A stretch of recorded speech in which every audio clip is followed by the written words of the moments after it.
आपने एक नया YouTube चैनल शुरू किया है, बड़ी मेहनत से वीडियोस बना रहे हैं, लेकिन व्यूज़ हैं कि आते ही नहीं। अगर यही कहानी है, तो ये 2 मिनट का हैक शायद आपके लिए सब कुछ बदल दे। चलें, इस मसले की तह तक जाते हैं और इन खुफिया सेटिंग्स को देखते हैं जिनके बारे में ज़्यादातर लोगों को पता ही नहीं होता। तो सबसे बड़ा सवाल यही है, आखिर नई वीडियोस पर व्यूज आते क्यों नहीं? आप बेहतरीन से बेहतरीन कंटेंट बनाते हैं, घंटों लगाकर एडिटिंग करते हैं, और जब आप इसे अपलोड करते हैं तो नतीजा सिफर। ये वाकई बहुत मायूसकुन हो सकता है, लेकिन आप यकीन करें, इसकी एक बहुत ठोस वजह है। और सच, भले थोड़ा कड़वा लगे, वो ये है, जब आपका चैनल नया होता है ना, तो YouTube को पता ही नहीं होता कि आपका कंटेंट है किस बारे में, इसे किसको दिखाना चाहिए। इसलिए आपकी वीडियोस बस कहीं गुम हो जाती हैं।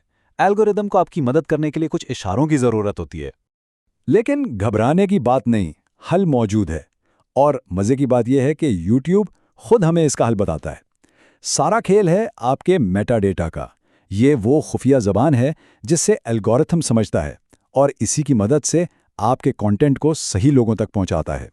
अच्छा, तो ये मेटा डेटा है क्या भला? सीधे लफ्ज़ों में ये आपके टाइटल्स, डिस्क्रिप्शंस, टैग्स, मतलब वो सारे सिग्नल्स हैं जो YouTube के एल्गोरिदम को समझाते हैं कि भाई ये वीडियो किस बारे में है। इससे आप अपने कंटेंट का शनाख्ती कार्ड समझ लें। ठीक है, तो चलें पहली और सबसे अहम खुफिया सेटिंग की तरफ चलते हैं। इसे कहते हैं चैनल कीवर्ड्स। आप यूँ समझ लें कि आपके चैनल का DNA है। ये वो बुनियादी मालूमात है जो YouTube को बताती है कि आपका पूरा चैनल आखिर है किस बारे में। ये वो कीवर्ड्स हैं जो नज़र तो नहीं आते, लेकिन ये सिर्फ एक वीडियो के बारे में नहीं, बल्कि आपके पूरे के पूरे चैनल की कहानी बताते हैं। ये एल्गोरिदम को एक बड़ा और वाज़ेह इशारा देते हैं कि आप किस मौजू पर बात करते हैं और आप किन लोगों के लिए कंटेंट बना रहे हैं। और यहाँ आती है सबसे हैरान करने वाली बात। यकीन करें, 99% नए क्रिएटर्स इस कीवर्ड्स वाले सेक्शन को बिल्कुल खाली छोड़ देते हैं। बिल्कुल खाली। मतलब आप सिर्फ ये एक छोटा सा काम करके 99% लोगों से आगे निकल सकते हैं। और इस सेटिंग तक पहुंचना कोई रॉकेट साइंस नहीं है, बहुत आसान है। YouTube स्टूडियो में जाएं, सेटिंग्स पर क्लिक करें, फिर चैनल को सिलेक्ट करें और बस सामने आपको कीवर्ड्स का बॉक्स मिल जाएगा। अब बस इसे भरना शुरू कर दें। अच्छा, यहाँ एक बात समझनी बहुत ज़रूरी है। आपको 2 तरह के कीवर्ड्स इस्तेमाल करने हैं। एक होते हैं ब्रॉड यानी आम, जैसे फिनेंस या गेमिंग, और दूसरे होते हैं लॉन्ग टेल यानी ज़्यादा तफसील वाले, जैसे कम आमदनी में बजट कैसे बनाएं। इन दोनों का मिक्सचर इस्तेमाल करना सबसे बेहतरीन हिकमत अमली है। चलें जी, अब बात करते हैं अगले 2 हैक्स की जो असल में एक साथ ही काम करते हैं। ये आपको मिलेंगे अपलोड डिफ़ॉल्ट सेक्शन में।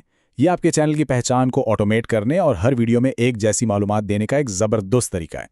इस सेटिंग से होता यह है कि जब भी आप कोई नई वीडियो अपलोड करते हैं ना, तो एक पहले से लिखी हुई डिस्क्रिप्शन और कुछ टैग्स खुद ब खुद उसमें शामिल हो जाते हैं।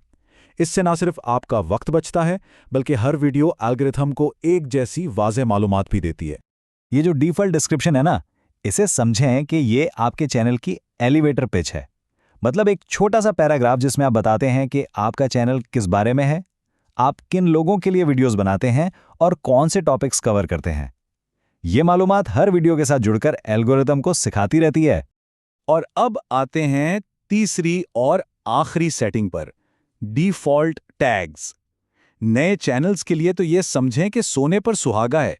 जब एल्गोरिदम के पास आपके बारे में ज़्यादा डेटा नहीं होता, तो वो इन्हीं टैग्स पर भरोसा करता है।